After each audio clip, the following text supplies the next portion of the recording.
ఆంధ్రప్రదేశ్ ముఖ్యమంత్రి నిన్నటి రోజున జరిగినటువంటి కలెక్టర్ల కాన్ఫరెన్స్లో కొన్ని ఆసక్తికరమైనటువంటి వ్యాఖ్యలు చేయడం జరిగింది. ఏదైతే తెలంగాణకి చెందినటువంటి సిపిఎం ఎమ్మెల్యే కూనంనేని గారు మాట్లాడుతూ ఏయిజం లేని ఒకటి టూరిజం అని చెప్పి చెప్పుకుంటూ వచ్చారు. ఒకప్పుడు ఉమ్మడి ఆంధ్రప్రదేశ్ ముఖ్యమంత్రిగా నేను ఆ వ్యాఖ్యలు చేస్తే ఎవరు కూడా సమర్థించలేదు, కానీ ఇప్పుడు వాళ్ళే వాస్తవాలు తెలుసుకోని చెప్పేసి చంద్రబాబు నాయుడు గారు చెప్పుకుంటూ వచ్చారు. ఇదే అంశంపై మనం పూర్తి వివరాలు తెలుసుకునే ప్రయత్నం చేద్దాం. మనతో ఉన్నారు సీనియర్ జర్నలిస్ట్ భరత్ రెడ్డి గారు.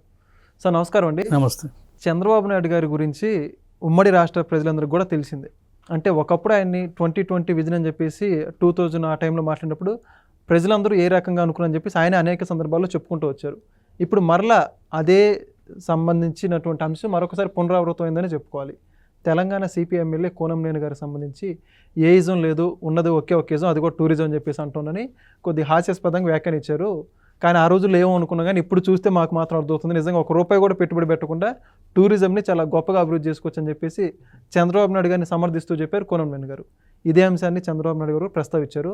ఈ అంశం గురించి మీరే ఉంటారు? కమ్యూనిస్టులు ఎప్పుడు కూడా మొదటి నుంచి కూడా చాలాసార్లు చంద్రబాబు నాయుడు గారితో పొత్తు పెట్టుకున్నప్పటికీ కూడా చాలా సందర్భాల్లో విభేదించడం జరిగింది.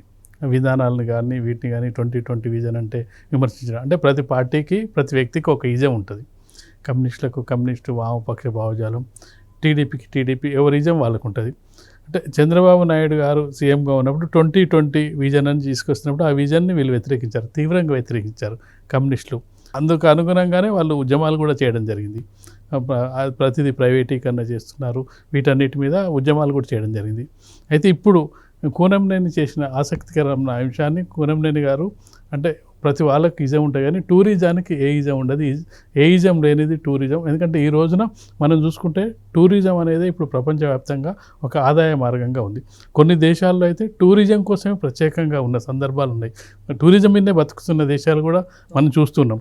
కాబట్టి టూరిజాన్ని ఎక్కడ డెవలప్ చేస్తే అక్కడ దేశ విదేశాల నుంచి కూడా యాత్రికులు వస్తుంటే దానివల్ల ఎంప్లాయ్మెంట్ జనరేట్ అవుతుంది. కొంతమందికి వాళ్ళకు వ్యాపారాలు చేసుకోవడానికి అవకాశం ఉంటుంది. చిరు వ్యాపారులు దాని మీద ఇదవుతారు. అంటే ప్రతిదీ ట్రాన్స్పోర్ట్ ప్రభుత్వానికి ఆదాయం వస్తుంటుంది, ట్రాన్స్పోర్టు పెరుగుతుంటుంది టూరిజం డెవలప్ చేయడం వల్ల. కాబట్టి ఏ ఇజం లేనిది టూరిజం అని చెప్పి కూనంనేని చేసిందని చంద్రబాబు నాయుడు కూడా చాలా అంటే ఆసక్తికరంగానే సెటైర్ వేయడం జరిగింది. నా ఇజాన్ని అర్థం చేసుకోవడానికి 30 సంవత్సరాలు పట్టింది కమ్యూనిస్టులకు అని చెప్పడం జరిగింది. కమ్యూనిస్టుల మీద కూడా చాలా సందర్భాల్లో చంద్రబాబు నాయుడు గారు మీరు మారరా, మీరు ఎప్పుడు ఒకే సిద్ధాంతాన్ని పట్టుకొని ఉంటారు, మారుతున్న ప్రపంచానికి అనుగుణంగా మారాల్సిన అవసరం ఉంది కమ్యూనిస్టులను కూడా చెప్పిన సందర్భాలు చాలా ఉన్నాయి. పొత్తు పెట్టుకున్న సందర్భంలో, చంద్రబాబుతో పొత్తు పెట్టుకున్న సందర్భంలో వాళ్ళకు సీట్లు రావడం, సక్సెస్ అవ్వడం కూడా చూసాం. ఆ పొత్తు లేని సందర్భంలో వాళ్ళు సీట్లు తగ్గిపోవడం, ఓట్ల శాతం తగ్గిపోవడం కూడా చూసాం.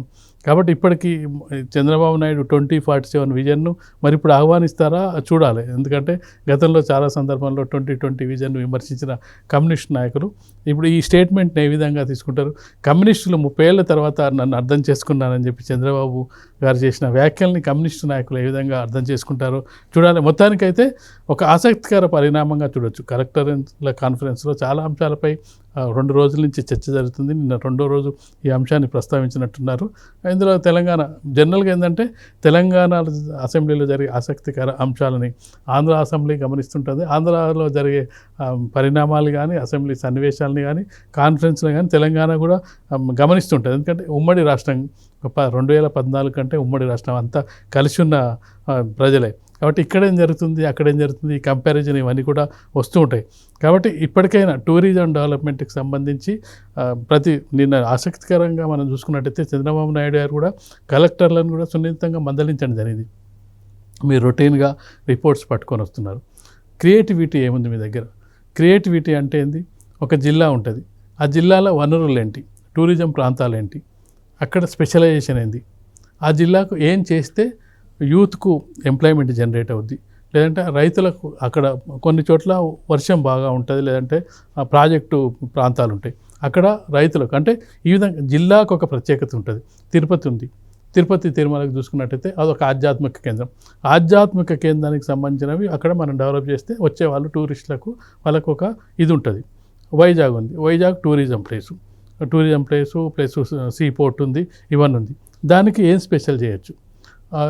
తూర్పుగోదావరి జిల్లాలు ఉన్నాయి. ఆ జిల్లాలు వ్యవసాయ ఆధారిత.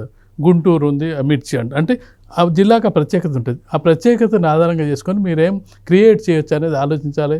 రెగ్యులర్గా రొటీన్గా చెప్పినవి చెప్పడం వల్ల అన్ని జిల్లాలకు వర్తించదు. అంటే ఒక జిల్లాకు వర్తించే కార్యక్రమం మరో జిల్లాకు వర్తించదు. ఒక గ్రామంలో ఒక రకం సమస్యలు ఉంటాయి. మన సినిమాలో చూడడం జరిగింది. సీఎంగా ప్రతి జిల్లాకు ప్రతి గ్రామానికి వేరు వేరు అంశాలు ఉంటాయి అనేది కూడా చూడడం జరిగింది. మీ గ్రామానికి ఏం కావాలనో మీరే డిసైడ్ చేసుకోండి. కొన్ని గ్రామాల్లో స్కూల్లో అవసరం ఉంటుంది, కొన్ని గ్రామాలకు రోడ్లు అవసరం ఉంటాయి, కొన్ని గ్రామాలకు కరెంట్ అవసరం ఉంటుంది. ఇదే నేను కరెంట్ ఇస్తా అంటే ఉన్నది వాటికి అవసరం లేదు, వాటర్ ఇస్తా అంటే వాటర్ అక్కడ ఉండొచ్చు. కాబట్టి కలెక్టర్లు కూడా క్రియేటివిటీగా ఆలోచించి మీకు ఏం కావాలనో చేయాలి.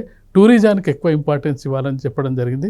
చూడాలి మరి, అంటే ఇది సిపిఎం నాయకులు మరి ఇప్పటికైనా తెలుసుకుంటారా, మళ్ళీ ఏమైనా విమర్శలు చేస్తారా చూడాలి. ఓకే, అంటే ఇప్పటికీ చూసుకుంటే ప్రస్తుతం ఆంధ్రప్రదేశ్ రాజకీయాలకు సంబంధించి కొత్త జనరేషన్ ఎవరైతే ఉన్నారో, అంటే పార్టీలు ఖచ్చితంగా ఉన్నటువంటి వాళ్ళు, వీళ్ళెవరు కూడా గతంలో చంద్రబాబు నాయుడు గారు చేసిన అభివృద్ధిని వీటన్నిటిని కళ్ళారా చూసినటువంటి పరిస్థితులు లేవు.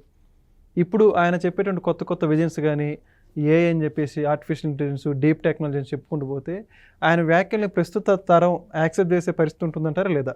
ఖచ్చితంగా యాక్సెప్ట్ చేస్తుంది. ఎందుకంటే ఎగ్జాంపుల్స్ కనిపిస్తుంటాయి.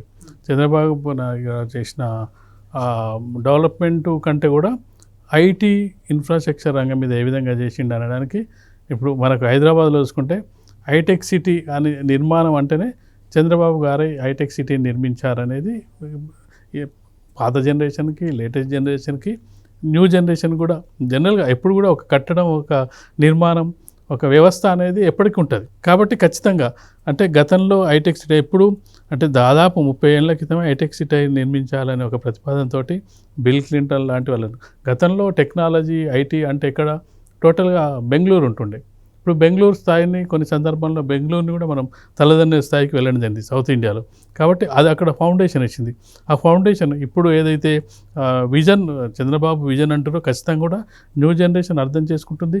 చాలామంది మనకు ఎందుకు జగన్మోహన్ రెడ్డి చంద్రబాబు నాయుడు గారిని అరెస్ట్ చేసినప్పుడు ఇక్కడ చాలామంది ఐటీ వాళ్ళు నిరసన వ్యక్తం చేసిన సందర్భాన్ని కూడా చూడడం జరిగింది. ఆఫీసులకు వెళ్లకుండా నిరసన ర్యాలీలు చేయడం కూడా వాళ్ళంతా ఆ జనరేషన్ కాదు. అసలు నిజం చెప్పాలంటే చంద్రబాబు జనరేషన్ కాదు వాళ్ళు, తర్వాత జనరేషన్. అంటే తర్వాత వాళ్ళ ఉద్యోగాలు ఎప్పుడు వచ్చినాయి, ఐటీ ఎప్పుడు స్టార్ట్ అయింది, ఒక 30 ఏళ్ళ కింద వాళ్ళు ఈ మధ్య ఉద్యోగాలు చేరిన వాళ్ళు కూడా రియాక్ట్ అయ్యారంటే ఖచ్చితంగా ఆ విజన్ అనేది వాళ్ళకు చేరింది కాబట్టి వాళ్ళు నిరసన వ్యక్తం చేయడం జరిగింది. ఓకే, చాలా చక్కగా చెప్పారు సార్. Thank you. ఓకే.